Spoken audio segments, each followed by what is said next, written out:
secondaries means someone is selling and someone else is buying shares in a company that is still privately held. So privately held just means it's not publicly traded on a stock exchange. And so VCs invest in these companies, these founders start these companies. And I even gave examples in that Excel spreadsheet, The Journey of the Entrepreneur in Pre-Money Valuations, that maybe the founders sell 10% of what they each own by the Series C or D. And so they end up owning less later, but they pulled money out first. And there's become quite a bit of trading in the private markets. And another way to understand this is that normally a fund like mine, we put money into the startup, and the startup uses that cash to pay salaries, to pay for office rent, travel, working capital for the company, or buying machines or computers and stuff. With a secondary, what is happening is some investor is buying shares in the company, but that money is going not into the company's treasury, it's going right into the pocket of whoever was selling those shares. And the other thing is that we'll get into this, there's direct secondaries, which means the investor is buying shares directly in the operating portfolio company. So it's like you're buying shares in Facebook before the IPO instead of buying shares in the VC fund, which owns shares in Facebook.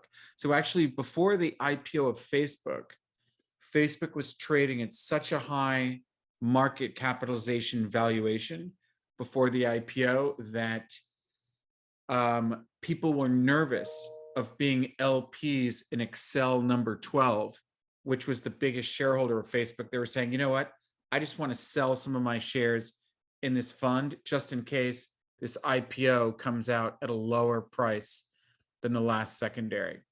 So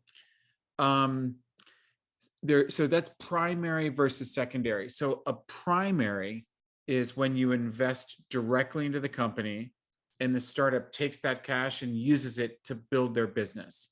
It's no one's taking money out and buying a house or a boat. A secondary is when someone is selling shares in that company and that money does not go into the company, it goes into the pocket of the seller.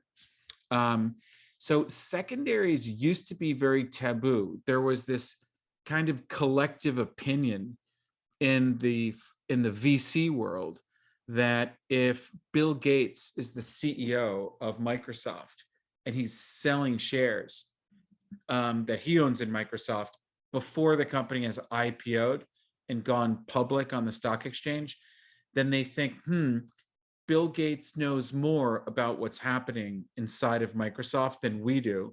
He's on the inside, we're on the outside. If that guy is selling shares, that's a negative signal. We should all dump our shares in the secondary market and get out of here. And it would have a run on the bank, crush the stock if everyone's a seller and no one's holding or buying. And, it's just stupid. It's just stupid to think that. Maybe Bill Gates says, I started this company. It's been 8 years. My stock is worth $500 million.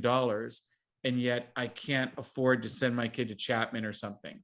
And so maybe he should be allowed to sell. So there's been a major shift in recent years. And in my opinion, for you guys to understand what we're talking about here is really important because the venture capital industry has not yet caught up and adapted to the new world we're living in, where everything is insanely liquid and fluid, and people can buy and sell at any different moment, as opposed to you could only buy a primary to fund the company and get them to that next level. So somebody take off your mute button and try to answer the question. Why would it make sense for a founder to sell some of their shares before an IPO or an M&A exit, even if they think the company's getting better by the minute?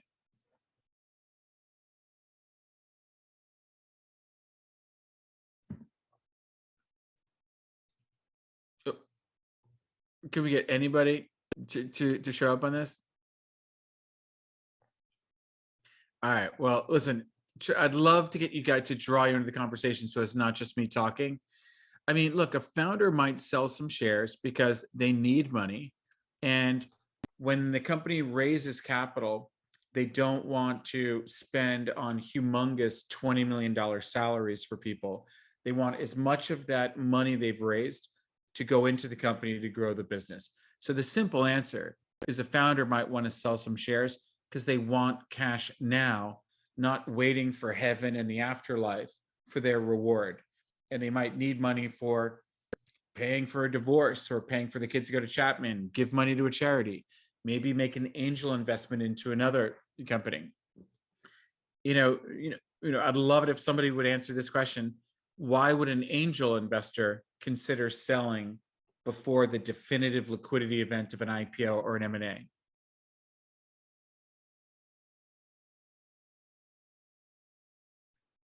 How about, go ahead. I know why a VC, like in your guys' strategy, you kind of do the same thing where you're trying to pay off some of the fund early, right? This would be a similar situation. Yeah, no, that's great. That's great. I mean, for angel investors, I mean, Fabrice Grinda from FJ Labs, he made a copycat of Craigslist in France, and it grew into $1 billion company. Sold it. He made a ton of money. Moved to New York City, and started doing insane pre-revenue angel investing. Like he would come to Chapman, meet 5 entrepreneurs, and fund one of them without doing any due diligence. And he invested in so many companies that some of them start going up into really big valuations. And he was kind of out of money. He didn't have any more of his personal money. He was not investing other people's money. So for an angel investor, I remember Chris Burke, who was an investor in the Founders Club, my company, telling me, gee, Andrew, Spotify is valued at $250 million. That's insane. Do you know anybody that might want to buy some of my Spotify shares? Because I don't think it's worth 250 million. And so for him, he was investing at maybe like a $3, $5, $6 million valuation back then. Hard to get that low valuation now. But for an angel, you might want to sell something in one of your winners so you actually have cash not to give to charity, but to make a ton more investments.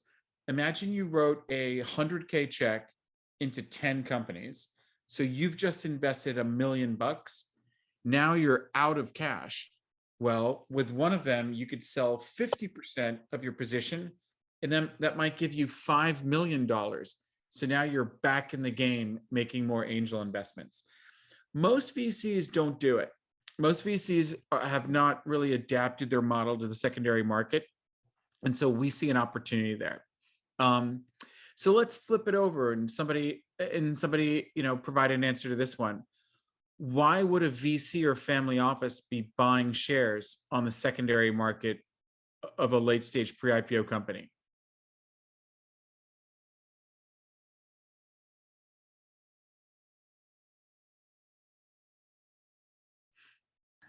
Yeah, I can toss that one in. I think they'd buy in pre-IPO because they believe in the company, and when the IPO, the company's share price might skyrocket. So their secondary market, they could get in lower than what they believe the IPO is going to go up to. It's a brilliant answer, Moran. So, for example, in the olden days, before we had the secondary market, VCs had a basic monopoly to fund these companies. Then the company would go IPO, and the bankers would price. They do their roadshow. Who wants in? And who do you want to invest in the IPO? Do you want to be in this initial public offering? And it was only available to monster-sized pools of capital. Big institutional investors, like maybe even the Chapman Endowment, get to invest in an IPO. And the common person off the streets, most of our parents, would never have access to invest in the initial public offering when it transfers from being private to public. And so they would price it so that there was more demand for the stock, and then they limit who is a big enough player to get into the initial public offering at all. So I learned this. I really wanted to invest in the IPO of Yahoo because I believed it was really before you had Google, and I believed in this search engine. And I called everybody I knew on Wall Street. No one could get me in because I was too small. And so once it went public, I bought the Yahoo because now they couldn't stop me from getting in on this deal. And so there's supply and demand, and there's a huge amount of demand for finite supply. So the typical IPO would pop or go up 40% on the day of the IPO. Now the secondary market has so many people investing in these late stage companies that sometimes by the time you get to the IPO, it can even go down, and they're not getting that guaranteed pop, and they're trying to price it lower, and then it drags on a bit. We'll get into structured deals. So I'll just take this one so we can keep moving along. So why would an angel investor buy shares on the secondary market in a late stage pre-IPO? It's kind of like the story I just told, that like, I want to invest in the IPO. They won't let me in because I'm not a 40 million plus account with Goldman Sachs wealth managers who aggregate their clients to get into IPOs. And so the result is I might be able to get into a special purpose vehicle someone has who's buying shares in the secondary market. And in fact, for a small angel, buying into a late stage pre-IPO deal might make sense because these companies look like they're within 1 to 3 year time horizon from an actual exit. So if you invest in Uber or Snowflake now, and then it goes public within 12 months and it pops up and doubles, you put $1 million in, you got 2 million back. That's not bad for an angel investor if it's low risk. Investing in the really early stage stuff without being in a fund and just getting into one deal, maybe there's a 30% chance it goes to zero. Maybe there's an 80% chance it goes to zero, depending on, how good you are or how lucky you are with that. So a question sometimes is it better for the angel investor to invest in seed stage or later stage? We could come back to some of these on depending on how we're doing on time.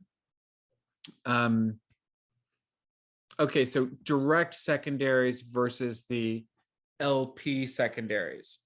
So we'll get to LP secondaries where people are buying a bit of a VC fund after it started and before it's totally wound up. With the direct secondaries, and I think it's good again for you to be fluent in the language. A direct secondary means you're buying shares directly in the company. So let me cold call somebody that we've got. Let me flip over to my list. How about Jack Berger? Jack, you I think you zoomed in from a remote location, didn't you? Yeah, I'm in San Diego. Okay, lucky you. So so what's more valuable if you're buying shares in a privately held company on the secondary market? So this is a direct secondary. What's better, buying common shares from the founder or preferred shares from the VCs? I'd say preferred shares. Okay, and why is that? Honestly, this was one of the ones on the test that I was confused on which one's more valuable, because we had different answers for both. One of your slides, you said that common shares are more valuable, and then one you said preferred. I remembered you saying in class. So I went with preferred, but I honestly don't really remember why. I mean, the word itself, it's almost like good shares or common ordinary. Like in the UK, they call them ordinary shares or ORDs. We call them common shares in the United States. And maybe show me that slide that is saying common is worth more than preferred, if you don't mind, if you can find it. So when a venture capital investment is negotiated with both sides, the founders and their existing investors and the new investors, VCs typically get preferred shares that have a set of rights and privileges, like a liquidation preference. And then the common shares are typically do not have the liquidation preference, whether it's participating preferred or non-participating. So when they go to IPO the company, all the preferred shares on the different classes, there may be multiple classes like seed, late seed, series A, series A2, series B, series 3, series C, and so on. All those things, like the latest guys might get their money out before the A, B, and C. So the D people might come in and say, if you agree that I get all my money out before all of you, and I'm only putting 50 million in this company, and you have over 100 million of revenue, there's no way this company would IPO for less than 50 million or M&A for less than 50 million. So they get their money back first. They think they have a risk-free investment. They're willing to buy at a higher valuation. When you IPO, all the shares are supposed to convert into one class of shares and become common shares. So that could have been the point of confusion, that everybody is common once the initial public offering has gone through. And so Yeah, that makes more sense. The price per share is that. But right up into that moment, if you went from founding the company to a mergers and acquisition, you sell the company without going onto a stock exchange, those classes of shares will be treated differently, with a waterfall of who gets paid out first. You know, do they get their money back and then they get their percentage? The preferred shares also have different voting, rights. Like Mark Zuckerberg is famous for saying, my shares actually have like more voting rights than yours, so I'm always a dictator.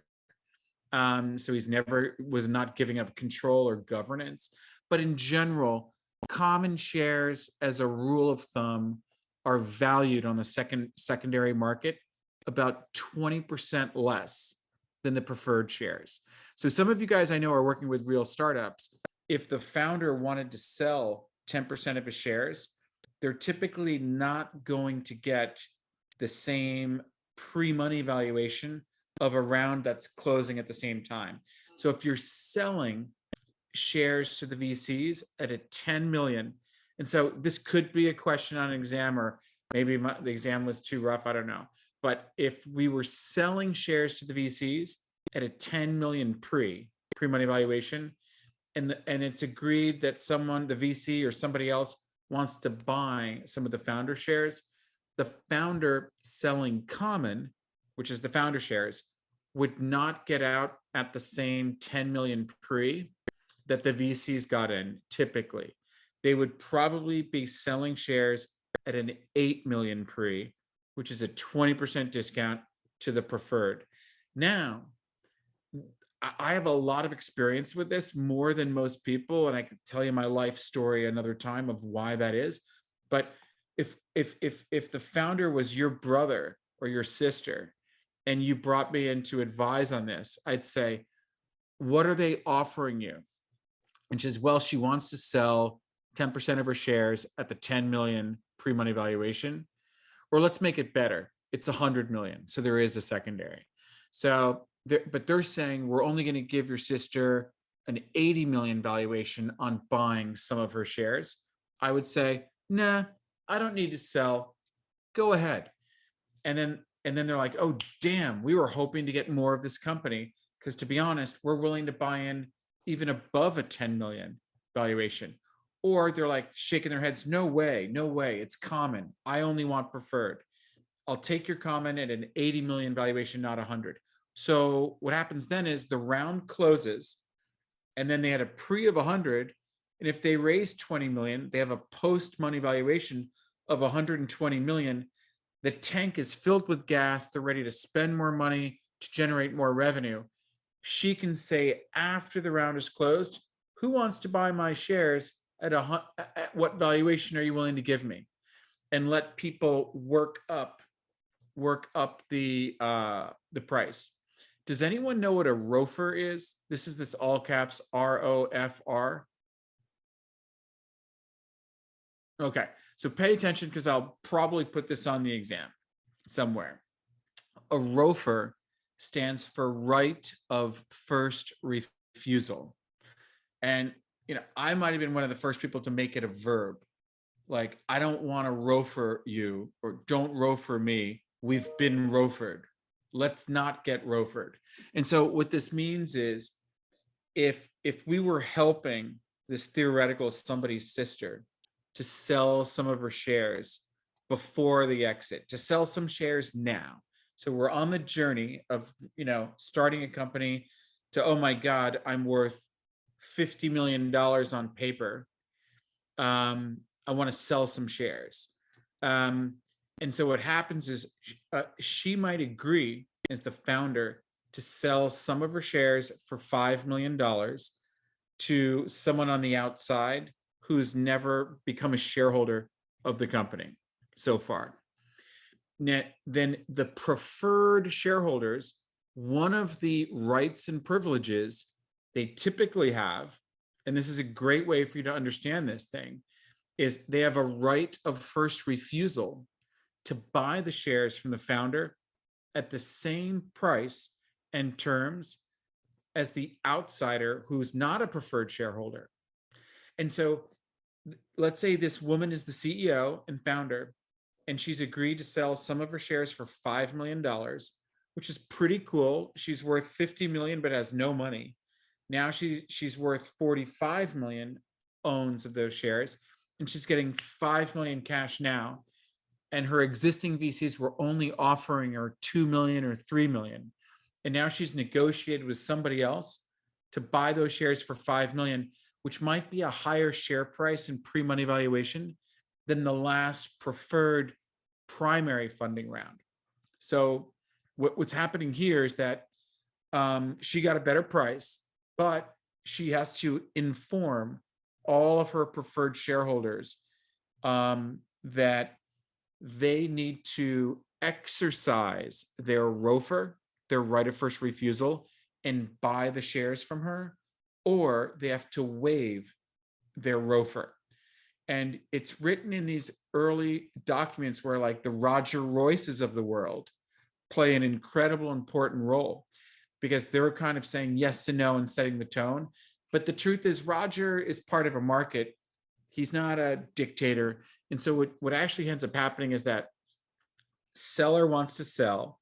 The insider VCs are giving her a crap deal. She runs a process and shows it to a whole bunch of secondary investors. So there's VCs that say all we do are secondaries, and they're looking to invest in a deal that some other VC invested earlier and helped build up. And then the founder has to inform all of our existing VCs, I have an offer. Do you want to match that deal with your right of first refusal and you buy it from me, and this guy gets nothing, or waive the ROFR? They typically have like 45 days to waive the ROFR, which is crazy. So this leads to this next bullet. Secondary ROFRs provide early investors with a valuable real option. How should they monetize this? So in the olden days, like not only a couple of years ago, the VC would say, what? Somebody wants to buy Jennifer's shares at a full 100 million pre-money valuation? That's crazy. We just invested 30 million at 100 million, but got preferred. Her common's only worth 80. Let him have it. I don't want it. And even if it was a reasonable price, a lot of the VCs were like, I just don't want to own common. I like the idea that I can invest in this company at 100 million pre, only owning a small percentage of the company. But if it gets sold for 50 million, half the price that I bought in at, I get all my money back thanks to that magical liquidation preference. So I just don't want to be a common shareholder, because if I buy $1 million worth of that and the company gets sold at 50 million, all the preferred get paid out before me, and I'm in big trouble. The only way I can get excited about buying common is if I have full conviction that we're going to IPO and the preferred and the common will all become one class of shares. Let me stop there. Is anybody confused? There must be somebody, the way I'm explaining this. I've got a question. How does like an investor, what grants them preferred over common? Is it more expensive? Like it's clearly more valuable. Like how do you get it? Yeah. So it's been a long time. I think I've explained almost ad nauseum of why I prefer to have preferred shares, like because I get all kinds of rights and privileges. One of which is I get a ROFR. So by just in buying preferred, by becoming a preferred shareholder, I have the right of first refusal to buy shares if anyone else on the cap table, any other shareholder, founder, angel, VC, anybody wants to sell, I get a right of first refusal to buy that. Now, if other VCs that are already shareholders on the cap table also want to exercise their ROFR and not waive it and let somebody else and let it disappear, we have to split it based on the existing percentage of the company we own. One of the biggest rights and privileges with preferred on the economic side, not the governance side, is getting your money back guaranteed, kind of like you get your money back 1x, or maybe you negotiated a 3x liquidation preference. So things like liquidation preference and ROFRs are extremely important. And then on the governance side of things, having board seats where they eventually can vote out the CEO, they can have blocking rights on even letting the company raise more money. They have blocking rights on an IPO or an M&A. Those are other, there's the economic ones and there's the governance ones, is kind of the two camps I put all of those preferred rights and privileges into. So having an option to ROFR somebody is interesting because you could invest a little bit of money, like 3 of you could run out and raise some money for a fund. And I was hoping to give you that actual experience with the class, but that's not going to happen. But there's still opportunities for you guys to band together, raise some money, invest in a startup, and then one of them turns into Instagram or Pinterest. And then people start selling shares on the secondary market before there's an IPO, before there's an M&A. And just you having that option to not allow someone to sell to somebody else, and for you, and you've got 45 days to either exercise your option or waive the ROFR. First of all, I don't think I could handle being a direct secondary guy where I work so hard to find a deal. I work so hard to do all the due diligence. Then I work so hard to negotiate the deal. And God damn it, I get ROFR'd. And an existing preferred shareholder put together a special purpose vehicle, showed it to all their existing LP investors and said, hey, I've got a really great late stage pre-IPO deal. Here are the terms. You can hardly lose money. It's illegal to say that, but here's why we think it's very unlikely, even with wars, famine, and plague, that all of which we have right now, that you would lose money on this. And so it's pretty easy to waste your time and not make any money trying to buy secondaries, which is what's happening in the real world, that you put in a bid and it goes to the existing VCs. They shop it around to their existing LPs first. They put it in the hands of some broker dealer in Santa Monica, in LA, in San Francisco. And the next thing you know, a bunch of people say, I will put up the 40 million bucks so you can exercise the ROFR, and I want that asset, whether it's the front door through the VCs or it's the back door through buying common through a secondary VC fund, or I'm doing it directly myself, or I'm going through an SPV. So again, please just unmute and speak up. I can't see myself or anybody. All I see is my screen, with the way the Zoom is rolling here. So there's kind of a negative side of this. So I was doing secondaries, and that's why I know it so well. That's why we've embedded it into our strategy that we do the ROFRing. We don't get ROFR'd. But does the seller care about your network by the time she's selling $5 million of stock at a 100 million plus valuation? Probably not. She probably just says, who, before the invasion of Ukraine, we'd say, who's the dumbest Russian to overpay for this? And don't take that as an inappropriate joke. Yuri Milner is this famous Russian who is running around offering to buy shares on the secondary market from anybody. And he would overpay higher than anybody else. And then somehow a bunch of other people were coming out of Russia, running all over Silicon Valley, buying 1 basis point higher than anybody else. And then even finding out, will I get ROFR'd if I come? Because you would think it would just ping pong ball back and forth. Someone offers Daniel Ek $1,000 a share for some of his Spotify shares before the IPO. And then the VCs say, we're going to ROFR that. And then the guy goes, all right, well then I'll do 1,500 a share, 1,800 a share. And it's an auction sold to the highest bidder. But the rules are, when you submit a bid and that's an agreed to transaction with the seller has to show it to all the preferred shareholders, and they either exercise it or waive it. There's no going back and forth. So a really good secondary buyer has back channel access to get on the phone with the preferred shareholders. And a brilliant way of doing that is to be an LP investor in the fund of the main VCs that have the power to say, nobody ROFR my rich LP, because I want to make the LP happy and I want that LP to invest in every one of my funds until the end of time. Part of their thesis on investing in my VC fund was that I would show them all kinds of off-market opportunities to invest in pre-IPO companies and not get ROFR'd.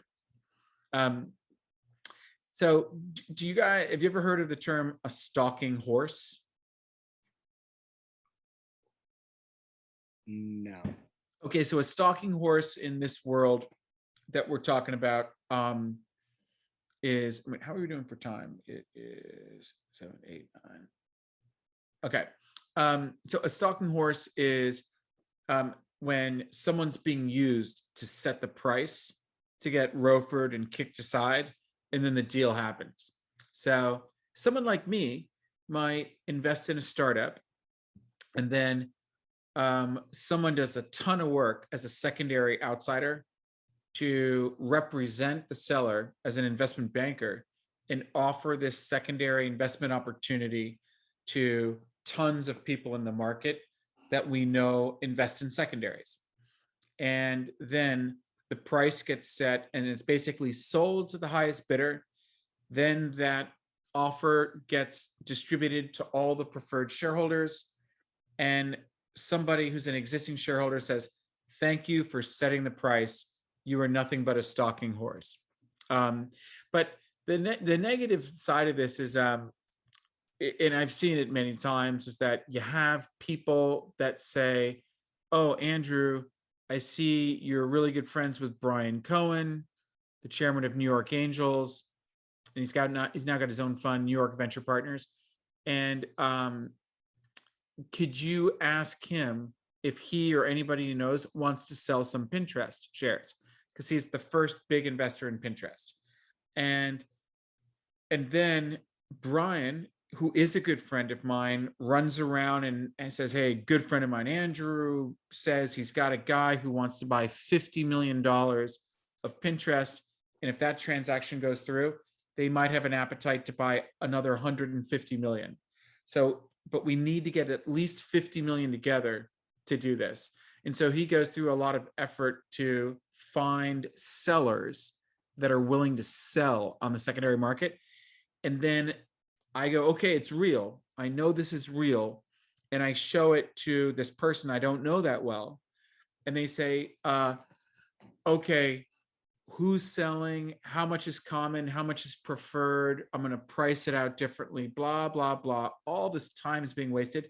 And then we say, okay, shut up or put up. Let's see the 50 million, wire the money and sign the docs. all of a sudden we hear that same group is running around New York City saying, I have a seller of 50 million of Pinterest. Does anybody want to buy it? And so they never had the money to begin with. They were lying, total scumbag liars. And now that we've produced the seller, they're trying to find a buyer. And I've had a guy even accidentally ask me if I knew anyone with Pinterest stock because of my relationships there. And then he later emailed me when he was sending out 1,000 emails. It was like, oh, damn, I just emailed Andrew, who was my seller. And now he knows I don't have the money. So it kind of drops down. The other thing is, so that's people getting a very bad relationship in the secondary market. It's gotten a bit messy. Again, I can stop anytime, but I find this to be interesting. And if you understand the underbelly of the secondary market a bit, of directs and LP secondaries, it begins to give you, to me, a greater understanding of everything that's going on here. So I call these structured deals. So let's say Reed, for example, wants to sell some shares to me in the company that he's founded, but he knows that this valuation is the tip of the iceberg.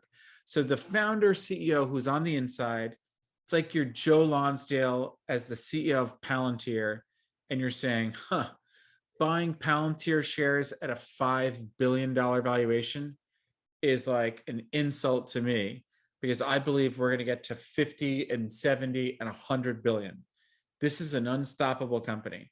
So I want to have my cake and eat it too. So they structure,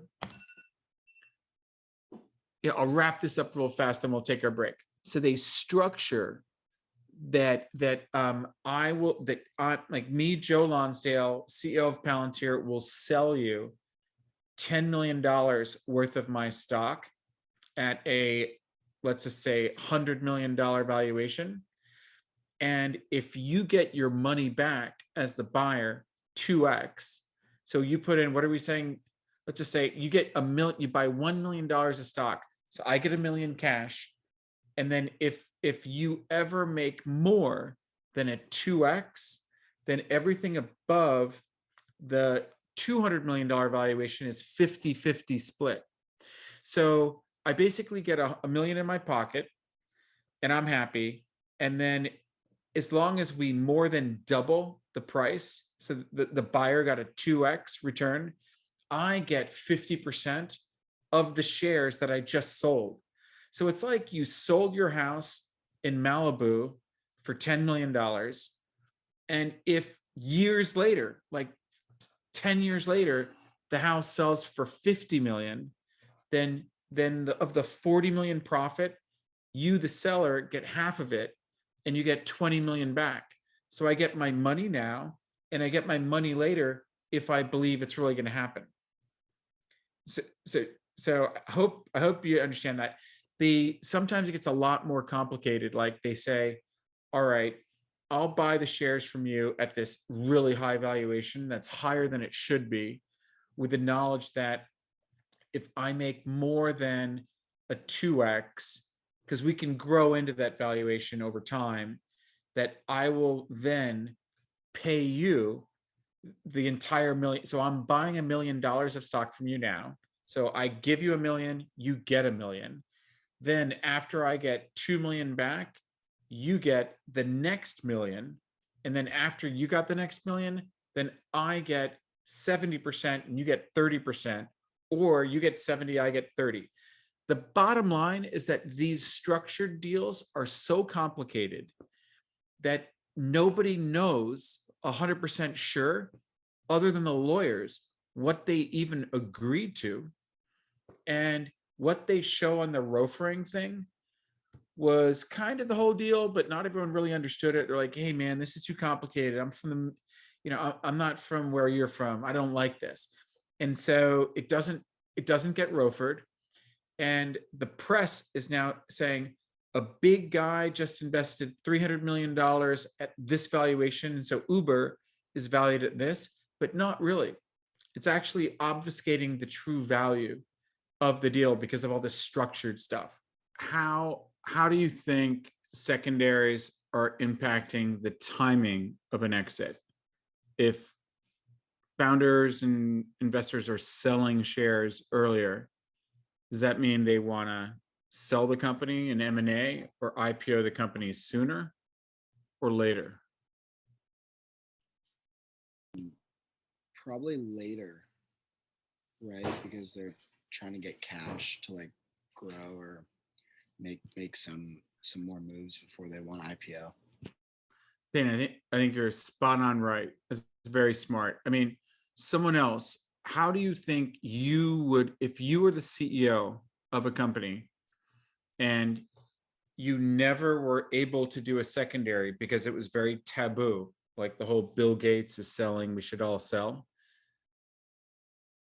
Would you be more encouraged to IPO or take an offer to sell the company if you just took $20 million of cash out on the secondary market? Or would you be more likely to say, I took 20 million out, I'm going to wait longer to sell this company?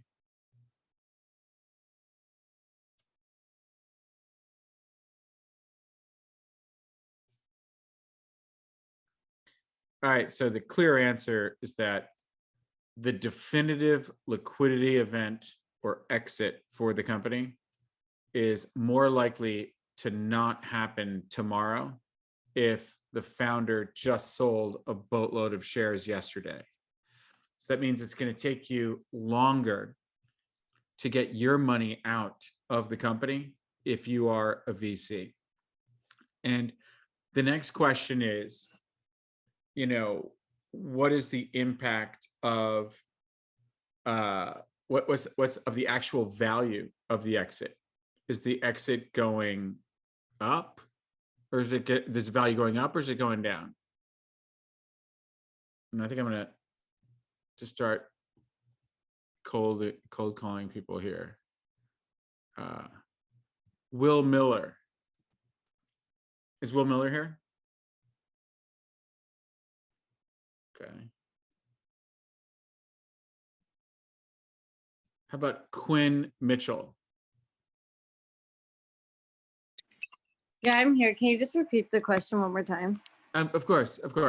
So if the founders and some of the early investors are selling shares in the secondary market and getting more cash in their pocket, does that mean that when the company eventually IPOs or M&As, will it sell for more money or less money? Well, I think the goal would be that it would sell for more money, because if you're like selling, like if the founder's selling off part of their shares, then that means they have less shares. So they would want the company to sell for more so that like their less shares are worth more.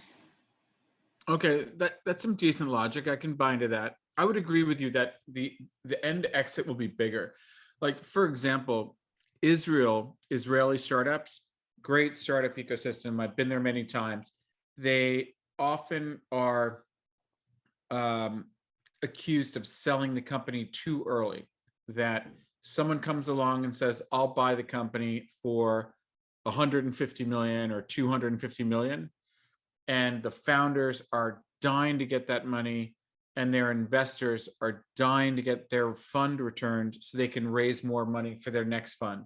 They were still trying to prove themselves in the early days. And now the Israelis are saying, no, I'm going to sell a little bit on the secondary market.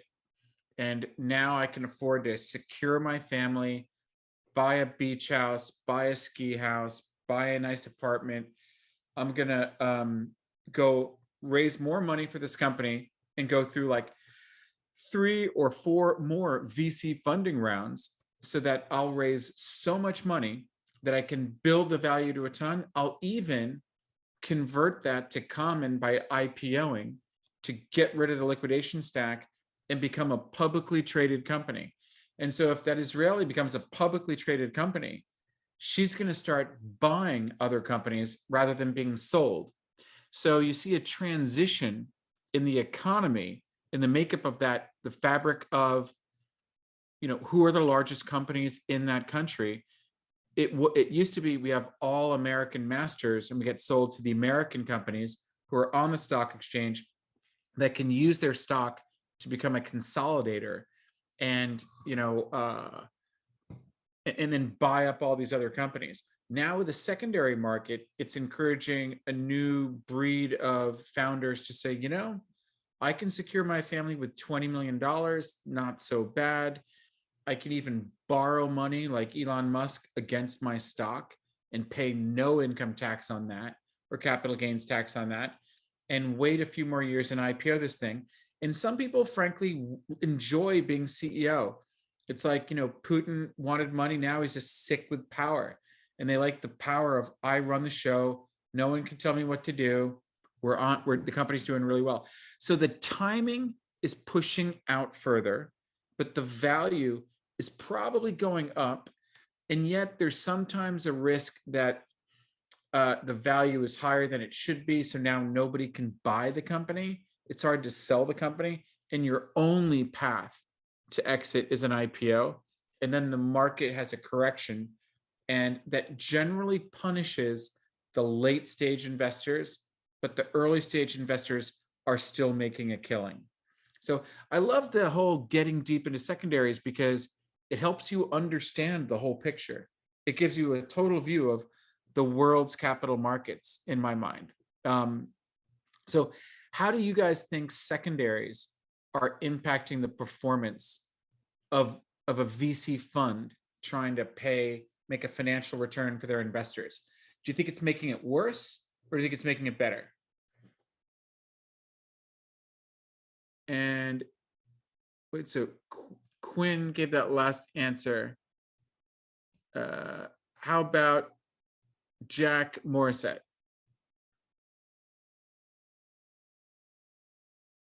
Okay, how about Max Null? I can repeat the question if you're here. All right, Sam Nassif, I think you're here, right? Yeah, I'm here. Okay. Can so you Sam, one more time? Yeah, it was just. Yeah, so here it is again. How are secondaries, now that hopefully we're understanding them a little better, impacting the performance of a VC fund itself? So if someone invested in our VC fund, are they better off now that these secondaries are happening?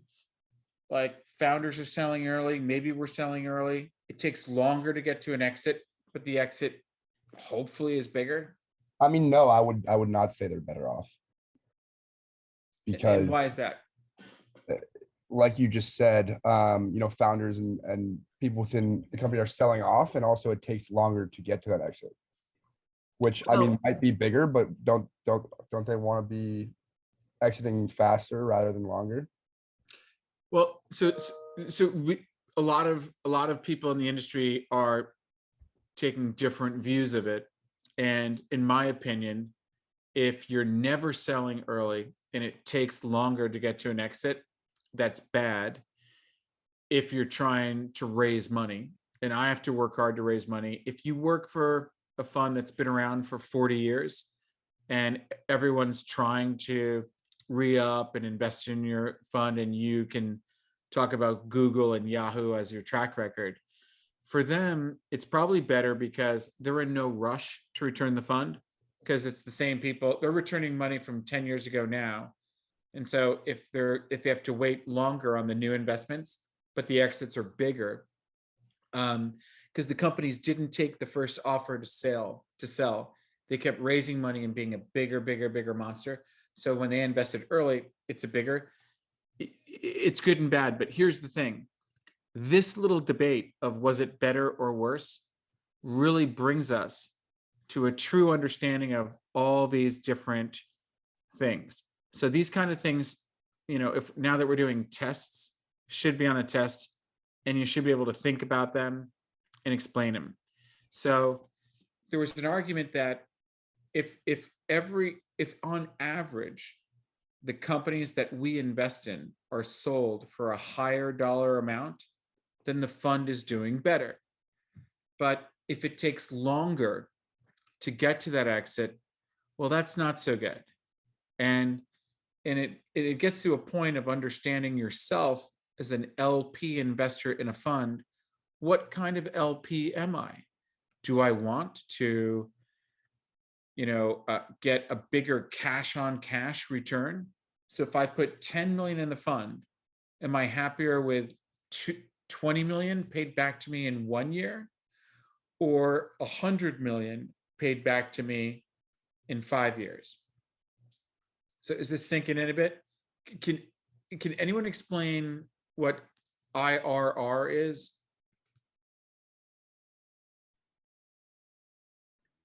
IRR, internal rate of return, correct? That's right. And so the internal rate of return is basically a formula, like a mathematical equation that considers what time did you invest at, how much did it go up to, but over what period of time. So if you buy some crypto on Monday and then you sell it on Tuesday and you made like a 5x return, that's a super high IRR, but 5x in my world's not the greatest cash on cash return. And so IRR takes into consideration the time value of money. And when interest rates go up, that's impacting IRR as well. Because if I make $1 million today and I try to buy, or let's say I make $2 million today, you can buy a pretty nice house in Austin still for $2 million. But if it turns into 4 million by next year, that $2 million house might be worth 4 million. So you're not doing any better. And so if in the inflationary economy with the interest rates going up, the IRR is more meaningful than ever, and cash on cash is a little bit less. I've always been more on as a cash on cash. I used to be a big IRR thinker, internal rate of return, probably because my IRR numbers were looking so good that we would invest in a startup and somebody else invests at a much higher valuation. And I was like, wow, look at our IRR. It's insanely tip top. But at the end of the day, who cares what the IRR is? Kind of Jerry Maguire, show me the money, cash on cash. So cash on cash is simply, if I put in this cash, how much cash should I get back? So it's the cash you got back on top of the cash you put in. Now, cash on cash has slightly more sophisticated, performance metrics that are used commonly. And, for taking this class, being able to be fluent in these things makes you look pretty sharp. So can anybody explain what MOIC is? Well, it's multiple on invested capital. My understanding of that is that if you invested $10 million into your fund and you had a 4x MOIC, you got 40 back. Is that correct? Pretty good, although, and I'm getting outed here. It's almost exactly correct, except for the fact that there are management fees. And so TVPI stands for total value to paid in. And so if the fund is up, 10x, but 20% of your money went to management fee, we're saying, let's clear out that little obfuscation and say, what is really, so the TVPI is really 8x on a 10x performance, and MOIC looks like you're getting a 10x on invested capital, not invested capital plus the management fee that I needed to pay all of your salaries. Okay, so TVPI is more like including the management fee then. Exactly. Okay. Very good. Yeah. And so investors love to talk about MOIC, and I've seen a lot of people make a mistake. I mean, like, a lot of people make grammatical errors, and I hear it, but nobody says anything. A lot of people talk about TV, about TV, a lot of people talk about MOIC like it's TVPI, but it's not. And you know what? It doesn't really matter all that much. I mean, you're in a couple of these hits, it really carries the fund. And if you get to a 17x return or a 12x on a fund, what was 20% of your million compared to getting 14 or 15 million back? And you actually, like the structured deal, a VC fund is a structured deal, at least the way we do it. They don't all do it this way, but we pay all the dry powder and the management fee back before we take any of our 20%, whatsoever. So which brings to DPI. So someone by now must have figured out how to use Google. What is DPI?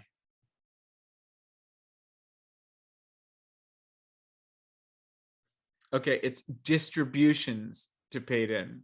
So like with our funds, historically, we've gone up a lot on paper. So our MOIC, our TVPI looks amazing. People speak in terms of cash on cash, but unless we were to sell all of our shares on the LP secondary market, we've not distributed actual exit consideration to our LPs. And so I'm adjusting this with my newest fund, that I want to be a 1x DPI within 2 to 3 years, meaning return all the money to the LPs. And it's 100% a Jerry Maguire, show me the money. Stop showing me your TVPI or confusing me with your MOIC, or you're really confusing IRRs. And is that annual? Is it the hedge fund guys talk about IRR differently than the VCs do? And they're like, oh, we're 69%. Well, like, does that mean if I put in $100, I've got $169? No, it doesn't. And so the IRRs and the MOICs and the TVPIs are a little, abstract and hard to tangibly get your hands on, where DPI is the Jerry Maguire, show me the money. That means I've made a distribution to you, and I now am giving you a financial metric ratio of distribution to paid in. And paid in means not just the dry powder. Paid in means the dry powder and the management fee, the total money that was wired into the fund. So some people wired money into my fund today and they paid in. The distribution will be when I wire money back to them. So it's, how much money do you pay me back for how much I put in? How are we doing on that? And when the fund is totally wound up and it's over, then DPI will be done, fixed in cement for the rest of time. You can talk about your MOIC, stripping out your management fee. TVPI will equal DPI when the fund is done. What's the difference between TVPI and DPI along the journey, which is a long damn journey, is total value to paid in. So if I bought something at a specific share price and my auditors are saying, yep, the share price is up 50x, then we take the total value of what's already been distributed and the total value of the unrealized gains. So that's the term we use, unrealized. And what's that ratio? And in the end, there's people who get tired of hearing about your TVPI and they're like, show me the actual DPI of where your fund is. So these metrics are IRR. How are we doing considering time? So if it goes up quickly, the IRR is good. If it goes up a lot, so you have a big cash on cash, but it takes a long time, the IRR goes down. So with my actual funds, we have, what's the share price we invested at? What's the share price it's at now? And we'll get an IRR that looks pretty good, like 70% or 90% or 190. And then time goes by and this share price still hasn't gone up again, but the time is growing, which brings the IRR down. But the cash on cash could be good, but the more time goes by, the worse your IRR gets unless you have another uptick. And so this is how we are judged with these metrics. And so if we went back before, how are secondaries impacting the performance of a VC fund to its LPs? You could argue that the exit value will go up, but it's pushing the time back. And so if it really goes up, it might balance out the time and your IRR might be bigger, but it might be lower. But the cash on cash is probably better. But if we're in a really scary inflationary period, one of the only reasons I can think of to not invest in a VC fund is you're really worried you're going to turn water into wine and go, or lead into gold, and you go from $1 million in to making 15 million back. But whatever you could buy for $1 million now, you won't even be able to buy for 15 million. We have like Argentine inflation, risk on us. Hey, Professor, I have a question. Yeah, please. So you're saying for your new fund, you plan on returning your money sooner. Mhm. Do you expect that the overall return on the fund is going to be less? And if you do, are you and your LPs okay with that if you're returning money sooner and they're getting their money sooner? Beautiful questions, and it shows a really good understanding of all this topic here. So I expect, without any question, that our cash on cash and our DPI and our MOIC for the fund, and it looks like I have cash on cash twice here. Let me just fix this slide now. Put cash on cash last. It'll be lower, right? Because look at the deals we're in. Look at the deals we're in. And if I sell some of my superhuman at 2 billion, and in the end it exits just 2, 3, 4, maybe 5 years later at 5 or 10 billion, then I was selling at a lower price than I could have been selling later. So my cash on cash will be lower. My distribution as a ratio compared to my paid in will be lower. But the IRR might look okay and balanced because I was returning money faster and logging that in the Excel spreadsheet. But I think that being able to get your money out earlier is attractive to a lot of LPs. But your question kind of had this. Treat every LP as an individual that they are. And so the LP in our fund has the right to invest their exit distribution. So part of the DPI, when we go to wire them money, they can leave it in the deal and go longer, stay in it longer. And they go into a special purpose vehicle to do that. So we end up selling a bit early, but we actually raise more capital than we probably distributed. So the fund will come down a bit, but we have a bunch of late stage SPVs that are investing in a combination of primaries and secondaries and us doing the ROFR'ing into deals that we know more about that guy selling than the new outsider. So if one LP doesn't want to give up anything for selling early, they can capture everything from staying in, and time may prove them right and time may prove them wrong. It's possible that these late stage investments may not all go as swimmingly well as they were hoping.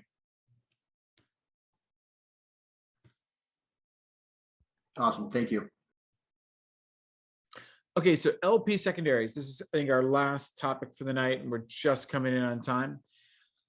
So what is an LP secondary? An LP secondary is when some LP, LP meaning limited partner, they are the investor that put up the cash for the VC fund. And you might have 10 LPs, they each comprise 10% of your LP base. Or you could be like me, where you have hundreds of LPs and it's a huge network of people. Well, sometimes they say, I'd like to get my money back now, and I've only been in this fund for 3 years.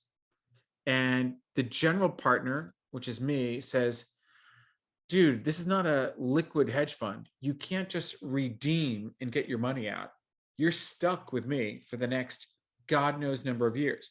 It's really a 10-year term vehicle that can go up to 12. And then after 12 years, we've said we'll return all the capital unless 75% of the LPs invoke limited partner consent to extend the life of the term of the fund, the life of the fund. So basically, an LP secondary is when one investor in the fund says, I want to sell all or some of my position in that fund. So I had said earlier in the session here today that LPs and Excel number 12 had so much Facebook, and Facebook was trading on the secondary market at almost 100 billion. And they were like, that thing could go down after the IPO. I just want to sell my LP position in the fund because 80 or 90% of the fund is in one stock, Facebook. And the other thing that happens is you start the fund as a general partner like me. When you get to kind of year 10, you really have to decide, do I want to just sell everything we've got on the secondary market to an LP secondary buyer and then be done with this thing and put it to bed? Or do I want to invoke general partner authority to extend the life of the fund, the term of the fund, to year 11 and stop, or all the way to year 12? Most limited partner agreements, LPAs, allow the general partners to extend the fund to years 11 or 12 from the 10 they promised without anyone's approval. And with secondary markets, this is all dragging on longer. I have friends that have gone into year 14, but when you go past 12, you typically need LP consent of at least 75% of your investors / shareholders to do that. So a lot of people are like, by year 10, my winners hit and it's my losers, my walking dead that I'm stuck with. So I'm ready to shake hands with the devil and let them really take advantage of me and buy what I have for a discount of the true value. So that's why LP secondaries are important. It's important for one of your LPs just says, I'm Sony in Japan. We have a new CEO, and the CEO wants to focus on our knitting, not these other things. And so I'll sell to anybody at whatever price. So I was going to say, what do you think a discount for an LP secondary buyer seeks to get? Do you remember how common shares are often sold for a lower price than preferred? The real professionals, LP secondary guys, they like to get a 45% discount to the NAV. So the value of a fund share, where they look at the net asset value and they discount it with the future time flow of cashes of what is this really worth? What's the MOIC? What's the TVPI? What's the DPI? And they often say, Sony put 10 million in the fund, and now that's worth 40 million in a normal fund. We're going to offer you 20 million. And Sony's happy to get 20 million and double their money. Well, the LP secondary guy really took advantage of a highly motivated seller. So highly motivated seller, opportunity for the buyer. Another thing to understand is, what is a fund of fund? Fund of, and I should change that right now. It's fund of funds with an S. And so a fund of funds, like the name suggests, is a fund that uses the money to invest in other funds. So if the minimum check to get into my fund is $25 million, you could invest $1 million into a fund of funds. They pool that money together and make the $25 million investment. So now you've gotten into a fund, but you've got a whole new layer of promote, or a layer of fees. And in fact, so management fees for FOFs, funds of funds, are typically half that of VC funds, and they've even fallen lower. So if you have a 2% management fee to 3.7, management fees of FOFs fell to 1%. And I think they're now between 0 and 0.8. So if you raise a fund and you invest in a bunch of VC funds, you're not getting such a big management fee on the capital. And I think it's still a lot of work. People tend to think, oh, it's so easy to invest in a bunch of VC funds. Well, if you're doing a good job, then you're really meeting the managers and getting to know them and how well do they understand all this stuff. It's not that easy. It's a lot of work. And at the end, if the fund's not big and you're getting a tiny 0.8% management fee, it's a little bit of a bummer, where you're getting a much bigger management fee there. Now, some fund, we could have whole sessions on funds of funds. I have chapters of these in my books, but I think a dream fund is to be a hybrid where you say, we're going to make some fund to fund investments into some VCs. And then we're going to say to those VCs, if you ever ROFR me, I will stop investing in your future funds. If you, in contrast, in the opposite, share information with me and give me access to invest directly into the startups as a primary. And so I get direct primary VC strategy. That's the last point. In the middle, I get direct secondary. So I have most favored nation status to buy out Sony when they want to get out. So if Sony put in 10 million and I do a NAV, it's worth 40. I want to be the only person you call and you say, hey, Sony, I found someone who's willing to buy it. This really sweet, nice guy, Andrew Romans. He's willing to buy you out for 20 million. Problem solved. You've doubled your money. You're out. Well, it was worth 40. So I just made a killing on that. And it's worth 40 now. It's probably going to be worth 80 or 160 from here. So that's like the direct secondary thing. And if you were already an LP in the fund, you're already getting the reports. If you're trying to do direct secondaries and buy out founders and early shareholders and be either direct or in the SPV, you're practically doing the NAV continuously on that fund. So I think fund of funds, although the fee structure is not so great, I think if you can raise the money, it really gives you a pretty cool strategy to be positioned for doing LP secondaries, direct secondaries, and direct primary investing. Like we've got a guy from El Salvador who's an investor in our fund, and he likes living in El Salvador. And by being an investor in our fund, he gets access to all of our startups to make direct investments. He's not so big that he's really going after the direct secondaries or LP secondaries, but he's just fund to fund, direct investing in primaries. A takeaway to clinch and wrap this up a bit is that the world is far more liquid than it's ever been.